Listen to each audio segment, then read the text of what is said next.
تو اللہ تعالیٰ کہتے ہیں کہ جاہو جلال پر نہ جاؤ، شکل اور صورت پر نہ جاؤ، لباس پر نہ جاؤ، یہ بھی نہ دیکھو کہ وہ تم سے کیسی خوبصورت کوئی شخص بات کر رہا ہے، بلکہ تم در حقیقت اس کے کردار کو دیکھو۔ اور حضرات، یہ کردار ہی کی طاقت تھی کہ جس نے نبی کریم صلی اللہ علیہ وسلم کی ذات مبارکہ کو قیامت تک آنے والے لوگوں کے لیے ایک رول ماڈل، اسوہ حسنہ کا ایک ماڈل بنا کر اللہ تعالیٰ نے ہمیں دے دیا۔ آپ کی ذات مبارکہ پر لاکھوں پروانے جانثار ہونے کو آئے، اور نبی کریم صلی اللہ علیہ وسلم کی کردار میں جو خصوصیات تھیں وہ بھی ان پروانوں نے اپنی ذات میں شامل کر لی۔ اور جب یہ لوگ اس کردار کو لے کر اٹھے تو 20 یا 30 سال ہی کے عرصے میں اس وقت کی جتنی بھی دنیا میں جو تمدنی دنیا تھی اس کے ایک بہت بڑے حصے پر یہ لوگ چھا گئے۔ اور آج ہم دیکھتے ہیں کہ مسلمانوں کا اور ہم سب کا کردار کہاں پر ہے، کس مقام پر ہے۔ آج ہم اس اسوہ حسنہ سے محروم ہو گئے، اور یہی وہ کردار کی محرومی تھی کہ جسے دیکھ کر علامہ اقبال نے کہا، صوفی کی طریقت میں فقط مستی احوال، ملا کی شریعت میں فقط مستی گفتار۔ صوفی کی طریقت میں فقط مستی احوال، ملا کی شریعت میں فقط مستی گفتار۔ شاعر کی نوا مردہ و افسردہ و بے ذوق، افکار میں سرمست نہ خوابیدہ نہ بیدار۔ وہ مرد مجاہد نظر آتا نہیں مجھ کو، وہ مرد مجاہد نظر آتا نہیں مجھ کو، ہو جس کے رگو پے میں فقط مستی کردار۔ آج مسلمانوں میں یہ مستی کردار ناپید ہو چکی ہوئی ہے۔ صدر سے لے کر عام شہری تک، امیر سے لے کر غریب تک، امام سے لے کر مقتدی تک، اگر ہم جائزہ لیں تو ہمیں ہر طرف جھوٹ کا راج نظر آتا ہے۔ اگر ہم اپنا خود احتساب کریں، جس میں میں بھی شامل ہوں اور ہم سب شامل ہیں، اور ہم اپنی جو ایک دن کی مصروفیات ہوتی ہیں رات کو سوتے وقت، اور ان مصروفیات کا جائزہ لیں، تو ہمیں احساس ہوگا کہ کوئی دن شاید ایسا نہیں گزرتا کہ جس دن ہم کئی جھوٹ نہیں بولتے۔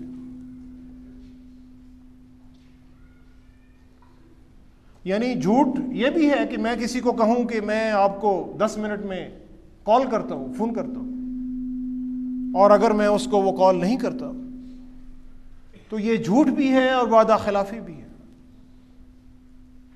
یہ بالکل چھوٹا جھوٹ ہے، اور بڑے سے بڑا جھوٹ جو ہم روز دیکھتے ہیں کہ ہمارے جو صاحب اقتدار ہیں وہ بولتے رہتے ہیں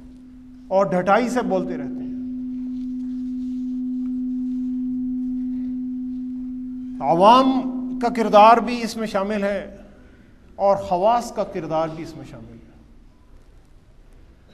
اور ہمارے جو دنیاوی معاملات ہیں ان میں جھوٹ جو ہے وہ ایک بری طرح سرایت کر گئی، اور کئی دفعہ تو ہم اس طرح جھوٹ بولتے ہیں کہ ہمیں پتہ ہی نہیں لگتا کہ ہم جھوٹ بول رہے ہیں، اور ہمیں اس پر ندامت بھی نہیں ہوتی۔ اور جھوٹے شخص کا کوئی بھی کردار نہیں ہوتا، چاہے ہم مال و دولت میں، شان اور شوکت میں، جاہ و جلال میں کتنے ہی آگے نہ بڑھ جائیں، ہماری کوئی بھی عزت نہیں ہوگی، ہم بھکاری ہی رہیں گے۔ اور اسی لیے علامہ اقبال کا ایک اور کلام میں آپ کے سامنے پیش کرتا ہوں، اس قوم کو شمشیر کی حاجت نہیں رہتی، ہو جس کے جوانوں کا کردار صورت فولاد۔ یہاں پر خود ہی کا لفظ تھا، میں نے اس کو کردار سے بدلا ہے تاکہ ہم اس کو سمجھ سکیں اس قوم کو شمشیر کی حاجت نہیں رہتی ہو جس کے جوانوں کا کردار صورت فولاد، شاہی کبھی پرواز سے تھک کر نہیں گرتا، پردم ہے اگر تو نہیں خطرہ افتاد۔ اور اقبال کے اس کلام کی حقیقت آج ہمیں اس طرح نظر آتی ہے کہ آج کہنے کو تو ہم دنیا کی چھٹی ایٹمی طاقت ہیں، ایک بہت بڑے جغرافیائی اور آبادی کے لحاظ سے ہم ایک بہت بڑے ملک ہیں، لیکن اقوام عالم میں جو ہمارا مقام ہے وہ ہم سب کے سامنے ہے۔ اگر ہم صاحب کردار ہو جائیں، اگر ہم سچائی کا راستہ اپنا لیں، تو ہم دنیا میں اسی طرح باعزت اور سربلند ہو سکتے ہیں کہ جس طرح نبی کریم صلی اللہ علیہ وسلم کے دور میں مسلمان تھے اور خلفائے راشدہ کے دور میں مسلمان اس وقت کی دنیا پر چھائے ہوئے تھے۔ اگر ہم قیامت کے دن انبیاء علیہ السلام اور صالحین اور شہداء کے ساتھ اٹھنا چاہتے ہیں تو ہمیں صدیق بننا ہوگا، ہمیں سچائی کے راستے پر چلنا ہوگا، ہمیں ایک سچا شخص بننا ہوگا۔ اور یہ وہ کام ہے کہ جو ہمارے اختیار میں ہے، میرے اختیار میں بھی ہے اور آپ سب کے بھی اختیار میں ہے۔ اس کا اختیار کسی عدالت کے پاس نہیں ہے، اس کا اختیار کسی پارلیمنٹ کے پاس نہیں ہے، اور اس چیز کا اختیار کسی سپر پاور کے پاس نہیں ہے کہ وہ ہمیں سچ بولنے پر مجبور کرتی ہے یا جھوٹ بولنے پر۔ اس کا اختیار اللہ تعالیٰ نے ہمیں خود دیا ہے۔ اللہ تعالیٰ نے ہمیں سوچنے اور سمجھنے کی صلاحیتیں عطا کی ہیں، ہمیں نیکی اور بدی کا راستہ بتایا ہے، ہمیں نیکی اور برائی کے درمیان فرق بتایا ہے، اور پھر اللہ تعالیٰ نے یہ اختیار ہمیں دے دیا ہے کہ ہم سچائی کے راستے پر چلتے ہیں